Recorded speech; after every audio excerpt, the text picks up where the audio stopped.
Ya. Bismillahirrahmanirrahim. Adapun konsep hubungan dengan kuasa besar itu, mengikut Al-Quran dan amalan oleh Rasulullah SAW adalah seperti berikut. Yang pertama, mengajak kepada Islam tanpa paksaan. Yang kedua, berdamai tanpa menghalang dakwah. Ketiga, jangan berlaku zalim. Keempat, berperang mengikut perintah Allah SWT. Ada 4 perkara dalam hubungan antarabangsa mengikut Islam. Ini dalam keadaan negara Islam kuat. Bukan macam ni mepeh tak urut. Orang baca Quran dia nak buat apa? Orang bunuh orang Islam nak buat apa? Pasal apa? Politik tak ada. Pasal apa? Buat umrah. Buat umrah belaka. Buat haji belaka. Tak saudara ke politik ni. Kadulah dalam Islam tak ada politik. Islam tak siapa kita ni. Tak siapa. Sini Islam. Tak tahu siapa. Dah semua Nabi dengan sahabat buat umrah, buat haji je. Tak tahu dakwah. Dah saja je. Ha? Boleh fikir banyak buat umrah, balik duduk rumah. Tak boleh umrah. Tak siapalah ke Islam ke kita. Nabi buat haji berapa kali? Sekali je Nabi buat haji. Umrah berapa kali? Sekali 2 Nabi buat umrah. Sahabat-sahabat buat umrah jangan sekali je. Kita pergi buat umrah sampai 20 kali buat umrah pergi Mekah. Banyak korang pula. Oh, saya buat 20. Ini perangai ni. Atas nama ibadat. Kena sedar. Hak dia cerita ni zaman Islam itu kuat. Nabi suruh sampaikan Islam ke seluruh pelosok dunia. Nabi dah berhijrah ke Madinah. Nabi tegakkan kerajaan di Madinah. Kerajaan tu politik lah. Nabi jadi ketua negara. Nabi atas surat kepada raja-raja seluruh pelosok dunia yang sapa masa itu. Atas surat pada Raja Rom, Raja Parsi, Raja Bahrain, Raja Maskat, Raja Oman, Raja Habasyah, Raja Mesir. Dan pemimpin Arab. Di atas surat itu membawa 4 perkara saja. Yang pertama, ajak masuk Islam. Aslim taslam, aslimu taslamu. Kalau masuk Islam, kamu selamat. Yang kedua, berdamai. Kita tak kelahi. Tapi orang nak dakwah, nak sampai ke Islam, tak boleh gagu. Boleh masuk, boleh dakwah. Jangan kacau. Ini yang kedua. Yang ketiga, jangan zalim. Jangan zalim pada rakyat. Kerana zaman itu zaman kezaliman. Penuh kezaliman. Orang yang jadi petani, petanilah dia. Jadi hamba. Tak boleh milik tanah. Orang meniaga ikut kerajaan. Ambil cukai banyak-banyak mana. Boleh kerja sikit kerajaan rapat. Ambil cukai. Ambil banyak.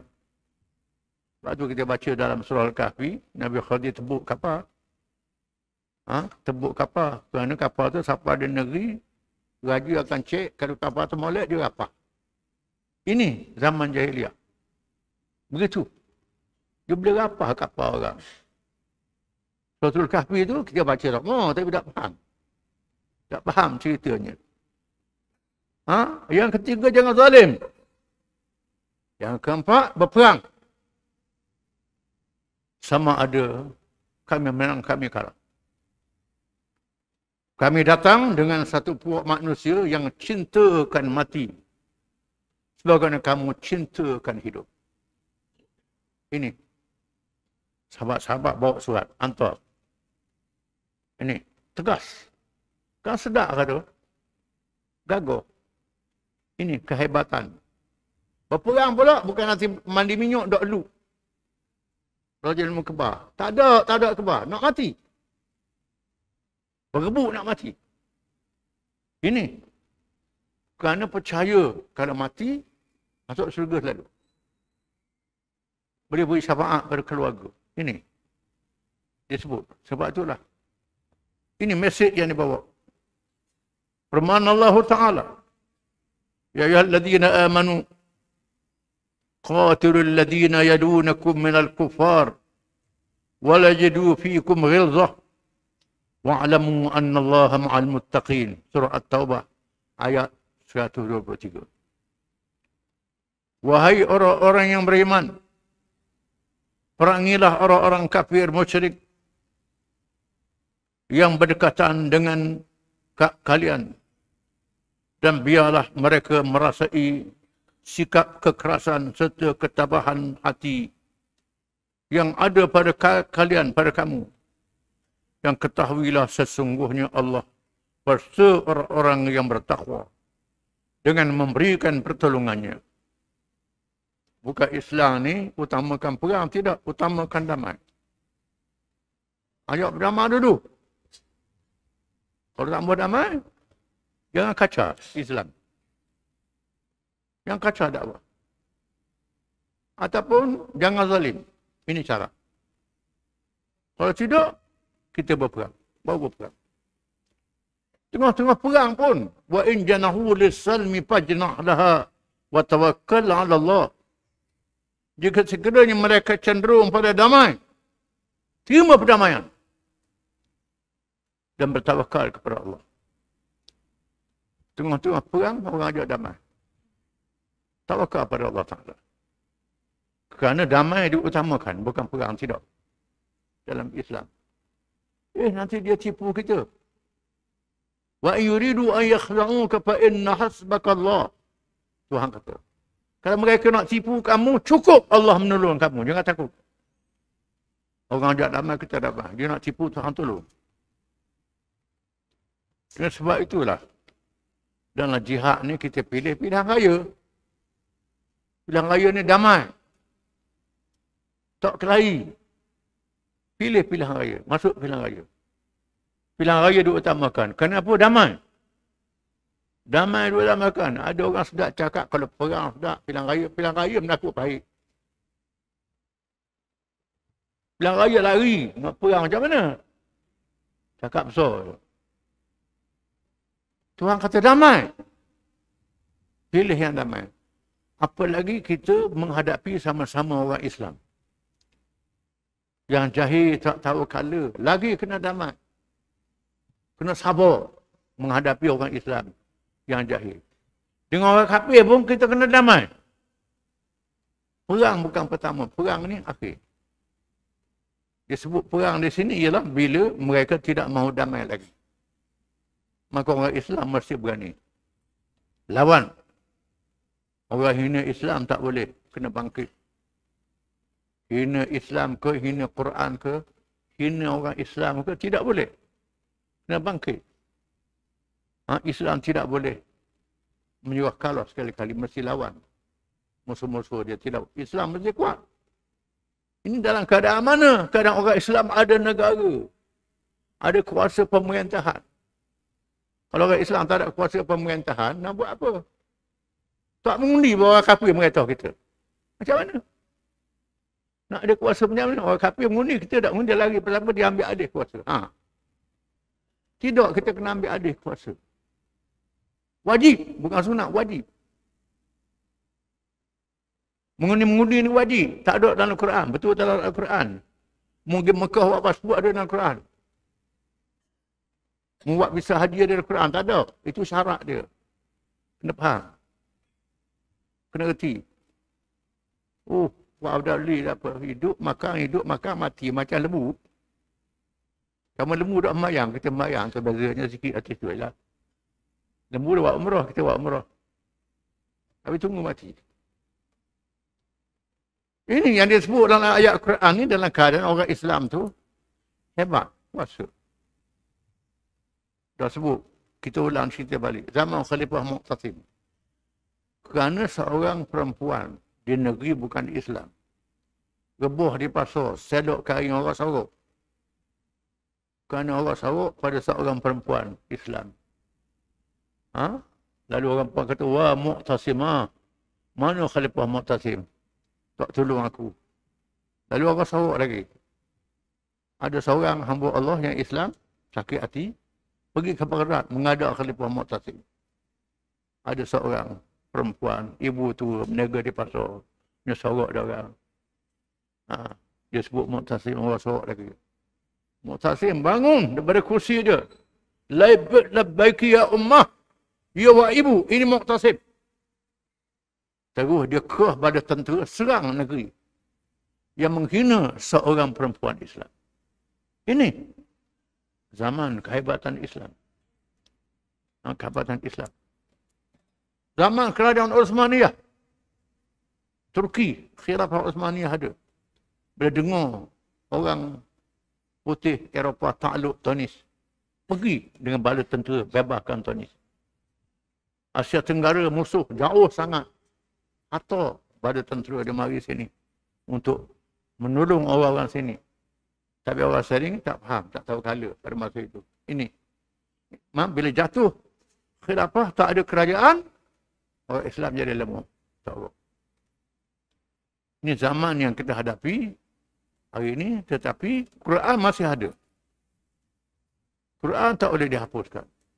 Orang bakar api pun tak boleh hapus Quran ni. Quran tetap ada. Ayat-ayat ni ada dalam Quran. Firman Allah Ta'ala, وَقَاتِلُهُمْ حَتَّى لَا تَكُونَ فِتْنَةٌ وَيَكُونَ الدِّينُ كُلُّهُ لِلَّهِ فَإِنِ انْتَهُوا فَإِنَّ اللَّهَ بِمَا تَعْمَلُونَ بَصِيرٌ. Surah Al-Anfal ayat 39. Dan perangilah mereka sehingga tiada lagi fitnah dan sehingga menjadilah agama itu, Islam itu seluruhnya bebas bagi Allah semata-mata. Kemudian jika mereka berhenti daripada kekufurannya dan gangguannya, nescaya mereka diberikan balasan yang baik, kerana sesungguhnya Allah Maha melihat akan apa yang mereka kerjakan. Ayat ini tegas. Bila Islam dihina, orang Islam mesti berperang menghadapi musuh yang menghinakan Islam itu. Kalau dia hina dengan hujah, lawan dengan hujah, lawan dengan hujah. Tak parah dengan hujah, berperang. Ini perintah Allah dalam Quran. Hari ini tak ada. Itu cerita lain. Firman Allah Ta'ala, qatilul ladhina la yu'minun billahi wal yawmil akhir wa la yuharrimuna ma harrama Allah wa rasuluh wa la yadinuna dinal haqq minal ladhina utul kitab hatta yu'tul jizyata an yadim wa hum saghirun. Surah At-Taubah ayat 29. Perangilah orang-orang yang tidak beriman kepada Allah dan tidak beriman kepada hari akhirat. Dan mereka pula tidak mengharamkan apa yang telah diharamkan oleh Allah dan Rasulnya. Dan tidak beragama dengan agama yang benar, iaitu daripada orang-orang yang diberikan kitab, kaum Yahudi dan Nasrani, sehingga mereka membayar jizyah dengan keadaan taat dan merendah diri. Ayat ini jadi dalil mazhab Syafi'i. Mengatakan bahawa orang bukan Islam yang menjadi rakyat ahli zimmah ialah orang Yahudi, Kristian dan Majusi. Mazhab Syafi'i berdalilkan begitu. Orang Yahudi, Kristian, kita perangi dia bila dia bermusuh sehingga dia bayar jizyah. Jizyah ni cukai. Termasuklah orang Majusi kerana hadis sunnuhum sunnata ahli kitab. Nabi kata buat pada orang Majusi yang menyuruh api macam ahli kitab. Bayar jizyah. Jizyah ialah setelah dia tunduk kepada kerajaan Islam, dia duduk bawah kerajaan Islam, dia sanggup bayar cukai. Kalau orang Islam kena bayar zakat. Zakat fitrah. Zakat diri. Orang bukan Islam kena bayar jizyah. Cukai keselamatan diri. Kerana kita jaga keselamatan dia. Bila jadi rakyat, keselamatan dia kita kena jaga. Kawal perniagaan dia. Kawal kehidupan dia.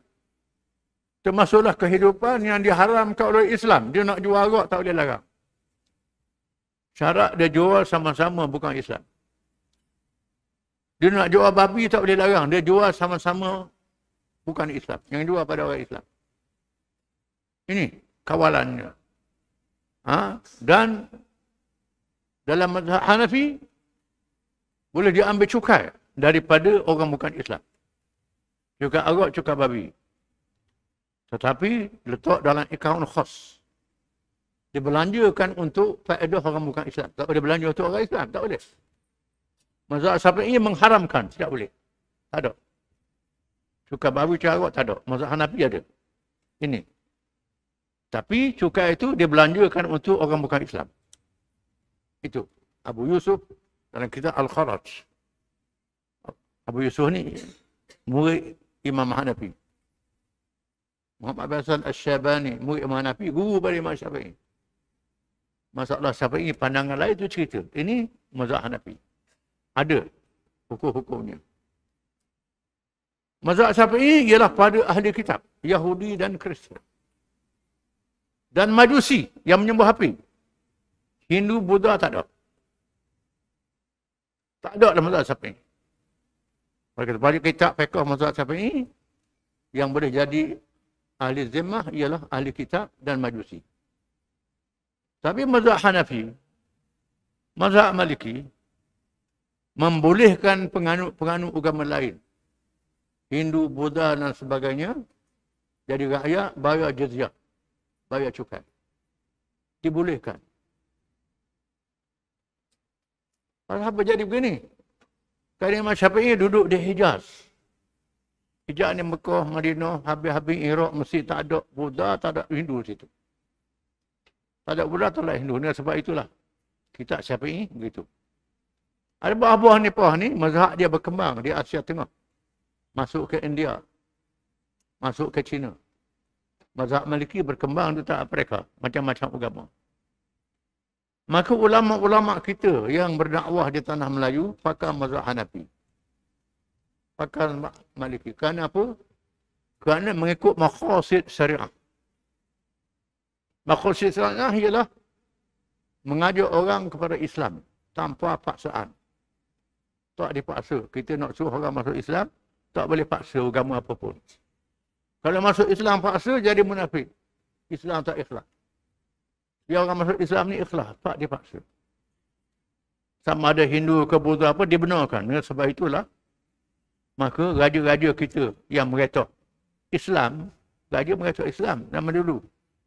Lepas tu bersurat Terengganu ada, undang-undang Melaka ada, undang-undang Aceh, undang-undang Islam. Membenarkan Hindu, Buddha dan sebagainya jadi rakyat. Dan mereka membayar jizyah, cukai diri.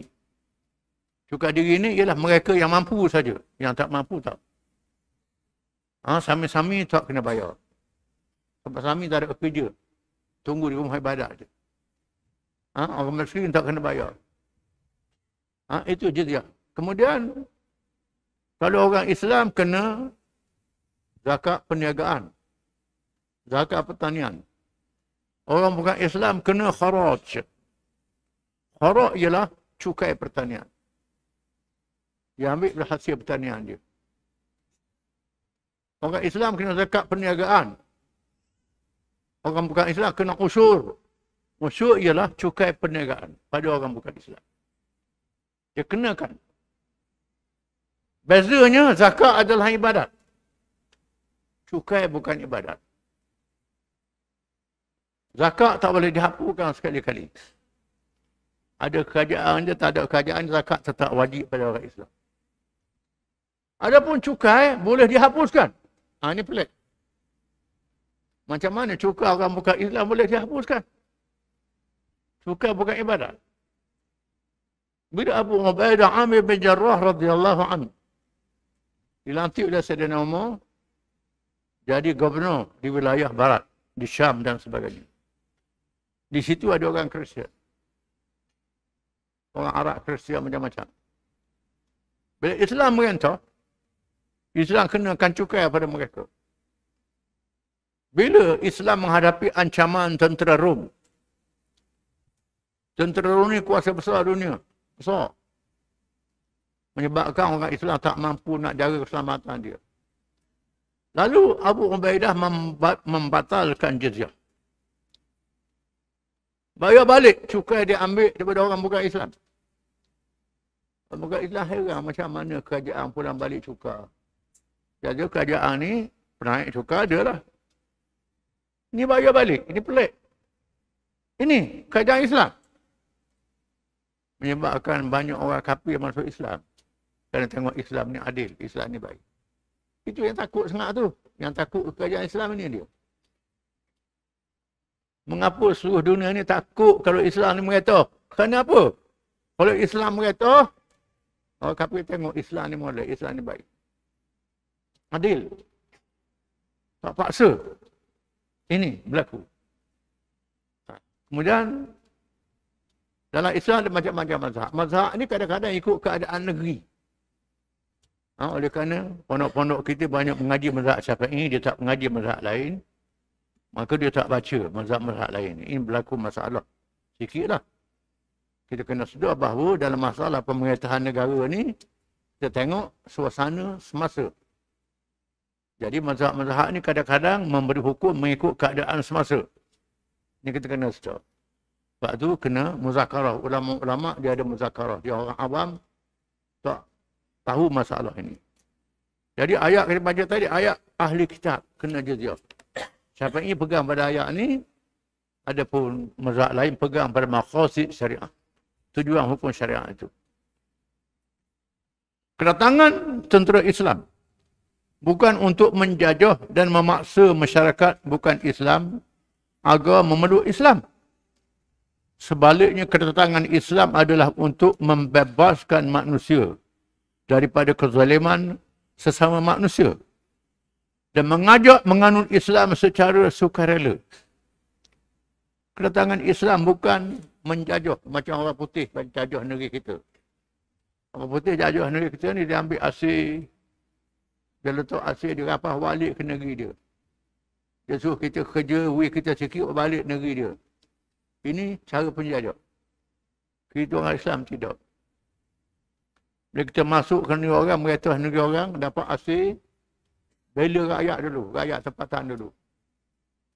Bukan rakyat, dia boleh milik tanah. Zaman dulu, zaman feodal. Zaman feodal ni golongan yang atasan memiliki tanah. Petani-petani tak boleh milik tanah. Duduk nyaku je. Boleh hasil, boleh ke pokok feodal ni. Buat makan sikit-sikit je. Orang meniaga kenakan cukai ikut suka. Islam tidak. Bila Islam mengata, Islam memberi milik kepada rakyat, termasuk orang bukan Islam, ia jadi rakyat. Mereka boleh hidup selesa. Kemudian, pendapatan pula utamakan negeri itu. Dalam mazhab Syafi'i, kena bagi fakir miskin kat rumah dulu. Fakir miskin tempat kita duduk, barulah atau fakir miskin tempat lain. Begitulah hasil. Negeri dibelanjakan untuk tempatan dulu. Lepas tu barulah dibelanjakan untuk luar. Untuk luar. Ini berlaku. Nabi pun nak sebut. Jangan takut. Kalau Islam ni merata berkat. Nabi pernah kata kepada Adi bin Hatim At-Ta'i. Adi bin Hatim. Mu takut nak masuk Islam. Takut Islam ni miskin. Wahai Adi, akan tiba masanya bila Islam merata hasil negara melempah ruah sehingga tak cukup orang nak terima. Banyak hasil. Tak cukup orang nak terima. Fakir miskin habis bagi. Ada lagi. Akan berlaku begitu. Ini berlaku zaman Umar bin Abdul Aziz. Zaman Khalifah Umar bin Abdul Aziz. Yang memerintah dengan adil. Hasil negeri melempah ruah. Ramai orang masuk Islam. Sehingga gubernur-gubernur dia tujuh surat. Bila ramai masuk Islam, cukai kurang. Cukai kurang. Orang ramai masuk Islam. Lalu dia nak naik cukai. Aziz kata, tu dia surat. Inna Allah ba'asa Muhammadan da'iyan walam yab'athuhu jabiyah. Allah Ta'ala mengutuskan Muhammad berdakwah mengajak manusia masuk Islam. Bukan Muhammad diutuskan untuk naik cuka. Surat dia.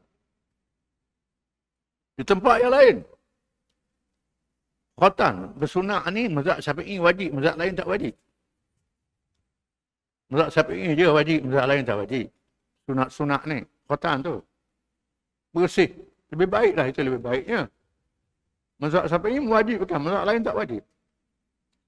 Sebab tu orang kita ni kalau budak-budak satu batal lah sembahyang. Mazhab lain tak. Kita ni keras sangat. Mazhab lain tidak. Tak ada masalah ke batin. Kita ni siapa ambil basi, parut dah lalu. Budak-budak setuh je, ambil mayam mula. Malah tak begitu. Sama Umar berarti, bila orang masuk Islam agama, Gubernur nak mewajibkan sunat. Supaya kafir takut nak masuk Islam sunat. Mana itu dia surat. Inna Allah ba'asa Muhammadan da'iyan walam yab'asu khatinan. Allah Ta'ala utus Muhammad menjadi pendakwah, bukan jadi tak muding. Surat dia sedap. Maka surat dia. Allah Ta'ala utus Nabi ini jadi pendakwah, bukan jadi tak muding, kerak malu orang. Jangan. Orang ramai masuk Islam, dia bersunat, tak ada masalah. Kerana jauh dari penyakit, jauh kebersihan, tak ada masalah, tak dipaksa. Ini berlaku. Jadi hasil melempar ruah. Sehingga berlaku 8 bahagian zakat tu habis bagi. Fakir, miskin, mu'alaf, punya orang buta, habis. Ada lagi duit zakat. Nak buat macam mana? Umar berlari berijtihad. Ini ijtihad. Cari orang-orang yang tak kahwin. Kerana tak ada piti. Tak ada itu. Dia beri duit zakat untuk berkahwin. Ini sebab begitu zaman Umar bin Aziz. Maknanya melempah ruah harta negara itu. Ini berkat. Berlaku. Sebab tu jangan takut kalau Islam mengatakan lapar dah kita. Habislah. Ini otak tak betul. Sesungguhnya matlamat kedatangan Islam ialah memerintah negara dengan adil untuk semua lapisan termasuk kepada mereka yang masih menganut agama warisan yang mereka yakini. Konsep ini terbukti secara nyata selepas Islam berjaya menjatuhkan kuasa-kuasa besar dunia tersebut. Kita akan baca kemudian ceritanya. Ramah Bakar mengarut langkah untuk menyerang kuasa besar.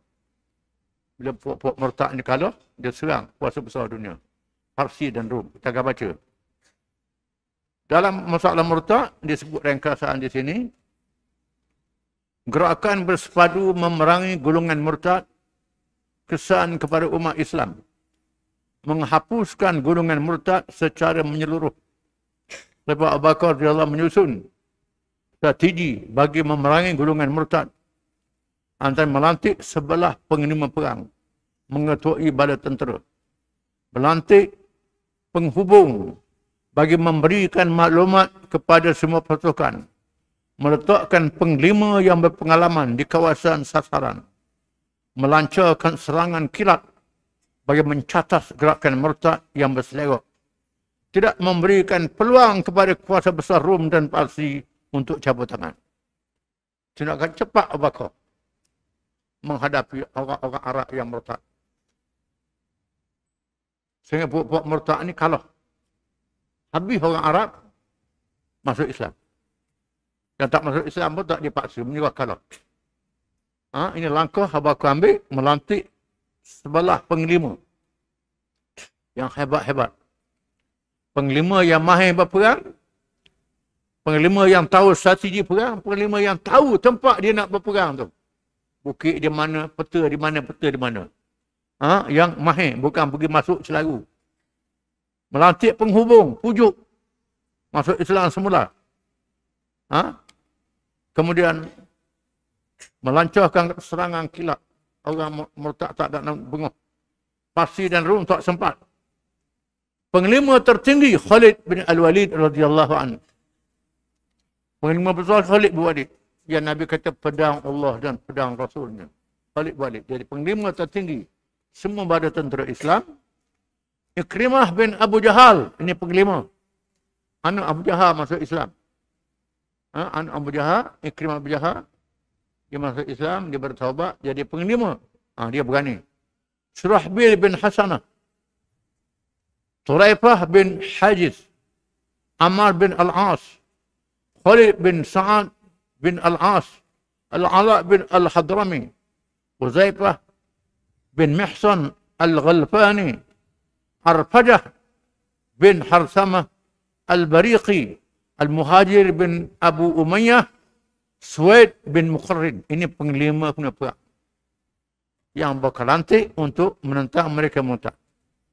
Beberapa serangan dilancarkan termasuk terhadap Tulaihah dan Musailamah Al-Kadzab yang mengaku menjadi Nabi. Juga ke atas beberapa negara seperti Oman, Bahrain dan Yaman. Oman, Bahrain ni rakyat dia Islam tapi pokok murtad menguasai. Ini diserang. Bahrain dan Yaman begitu juga.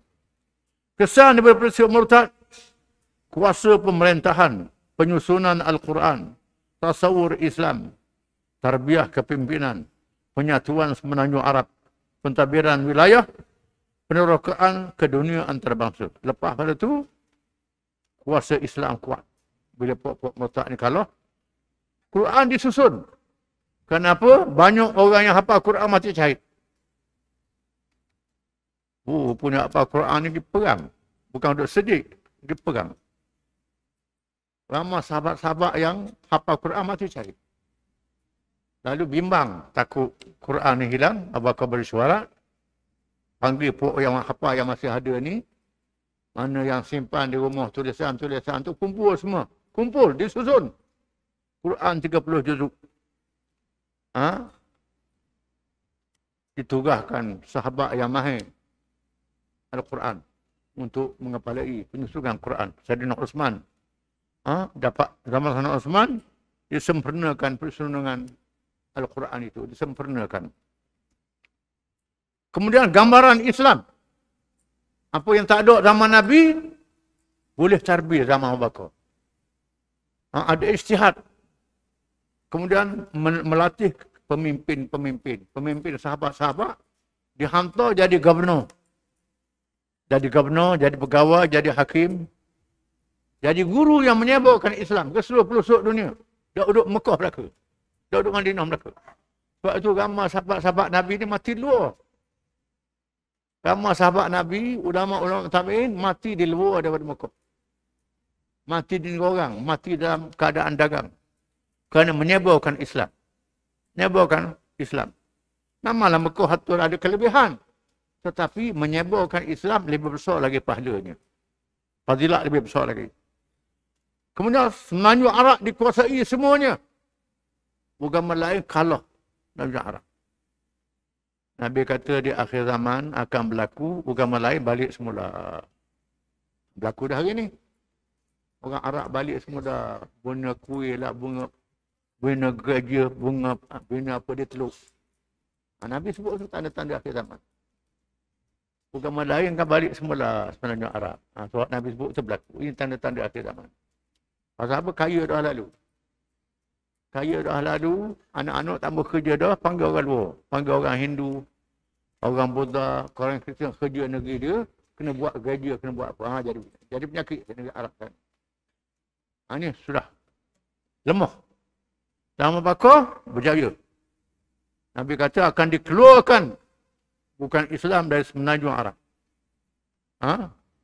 Pentadbiran wilayah, ada tadbir wilayah pula. Madinah kerajaan pusat. Kemudian wilayah-wilayah ni ada pentadbir dia. Pentadbir dia, wilayah-wilayah ada pentadbir dia. Jauh pula perjalanan, berbulan-bulan perjalanan antara satu. Saya boleh tadbir. Kemudian masuk dunia antarabangsa. Menguasai Parsi dan Rom, dua kuasa besar dunia. Wallahu a'lam.